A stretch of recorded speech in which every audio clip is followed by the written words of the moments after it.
with Dr. Abdie Kazimapour, who is a professor of sociology at the University of Lethbridge, where he specializes in two areas of research: the socio-cultural trends of the Middle East and the socio-economic integration of immigrants in Canada.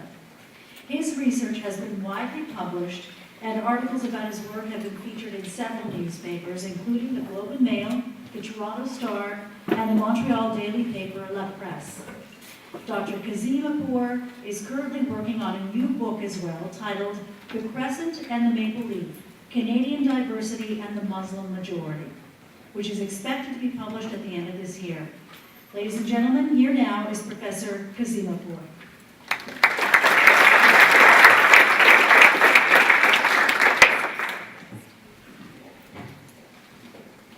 Thank you so much for this opportunity. I really appreciate it. Appreciate this chance to be able to talk to you and to share some of the findings of our research with you. And basically, I have to start with saying that Madam Menshi basically gave the major findings of my research, so providing some more details about that. If I wanted to give you a very brief history of the kind of studies that have been done in the field of economic experiences of immigrants and the kind of factors that have contributed to those experiences, I have to start with learning how to operate this.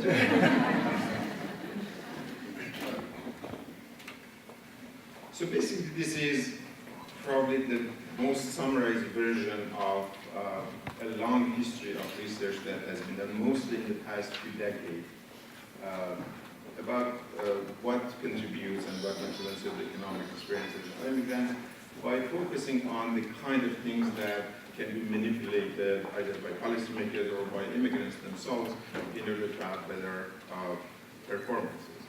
Human capital basically referring to education, job experiences, language skills, all the stuff that people can learn through going to either formal or informal settings. Cultural capital basically referring to the kind of upbringing that immigrants have gone through and the kind of cultural baggages that they bring with themselves, how dedicated they are to work on getting themselves better in education, how well-disciplined they are, how hardworking they are, which obviously have very sort of strong influences of how well they will do economically. And the last sort of area of research that has been added to this picture is the possible implication of having a social network and the kind of resources that become available through being a part of the network. So these are basically the kind of things that a lot of folks in government and you folks in community organizations have been working on. And I want to just emphasize or re-emphasize this work by talking about the flip side of the coin, by talking about the possible implications of immigrants not doing very well economically. So basically, I will move from this part of the equation to another side in which I will be talking about more about the consequences of economic performance of immigrants, and specifically in terms of the consequences for the level of attachment that develop to their host societies, and in this case to Canadian society. I found these three terms sort of providing some sort of structure for the kind of approaches that are there when people start talking about the attachment or integration of immigrants to their host societies. There are certain people that are mostly talking about some sort of physical attachment or integration. There are some who are more talking about certain things that need to be done in their mind, the minds of immigrants, in order to be full participant and full citizen of their host countries. And there are those who are talking about more sort of something related to their soul. The first group are basically emphasizing on the kind of things that immigrants have to do in terms of obeying the law, in terms of committing themselves to work and not relying on public and social programs and those kind of things. So the things that mostly involve the arms and legs, basically. There are those who think that this is not sufficient, and they are trying to emphasize that immigrants have to learn about their new home, so they have to acquire some information. And these are the ones that are arguing for the need for having more sort of elaborate citizenship exams, and the fact that immigrants have to learn about the history of the country, how the political system works. So a whole bunch of information that needs to be added to their existence in order to become full participant members of their new homes. And there are very few that, one of those, that I think none of those first sort of approaches are adequate really, and the true test of attachment and integration and belonging to the country is the kind of emotional attachments that they can develop, to start liking their new homes and to feel a part of it and to have a strong sense of belonging, to trust the population, to feel happy and satisfied about living in this new country. So with that in mind as a sort of conceptual backdrop of my study, I want to focus a little bit on the interplay of economic experiences of immigrants and the kind of things that might happen in terms of this last indicator of attachment. In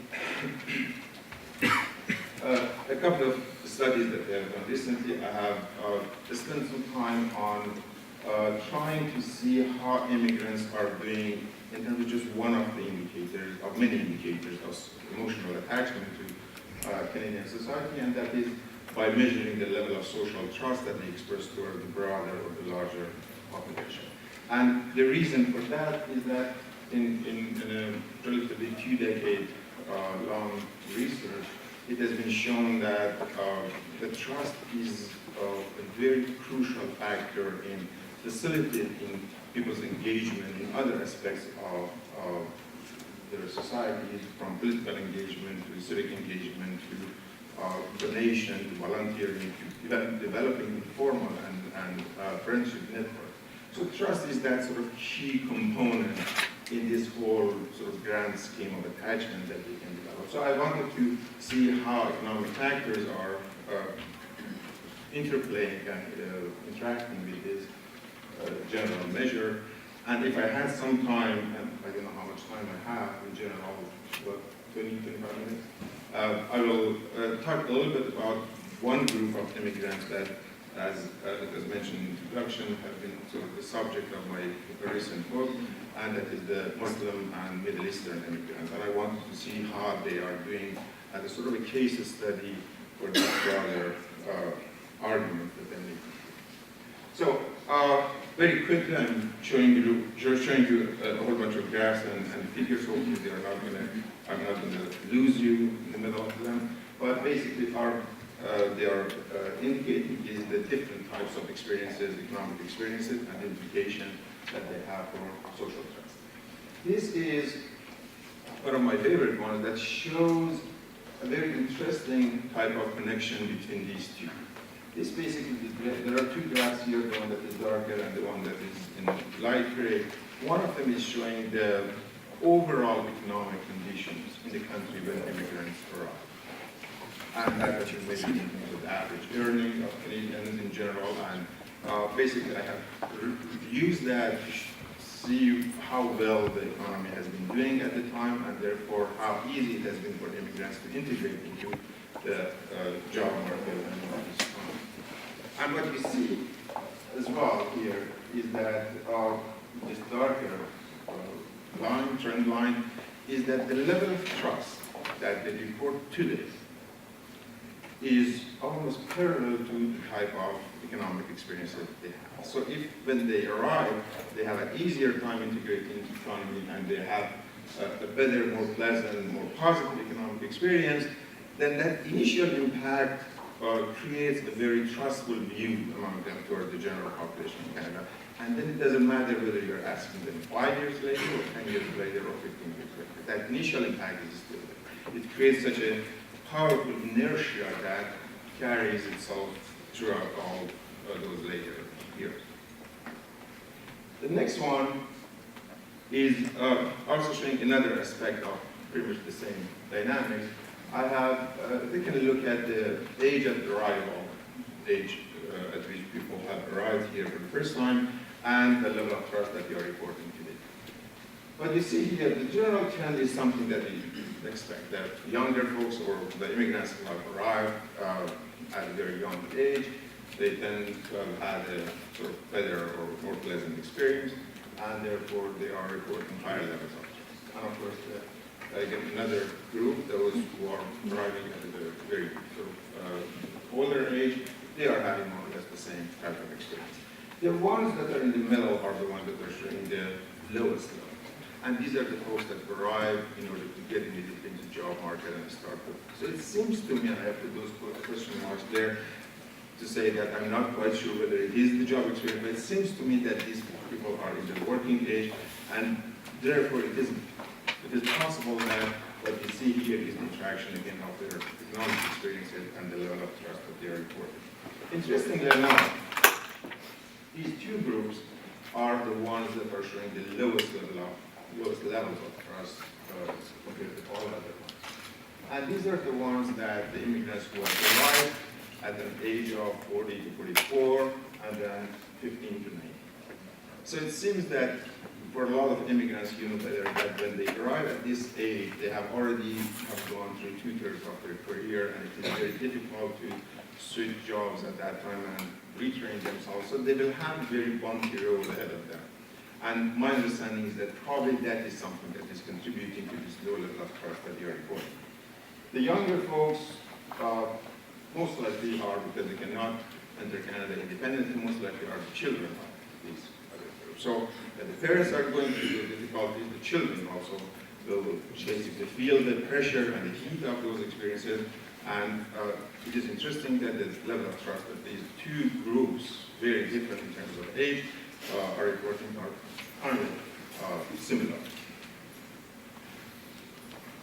The next one is showing again a different aspect of the same dynamics by looking at the poverty rates reported by these different immigrant groups and the level of trust that they have expressed.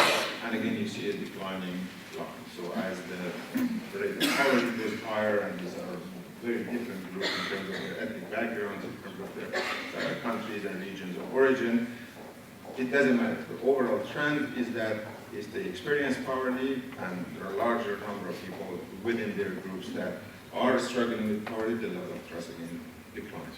And that is something that is true both for immigrants and the native-born Canadians as well.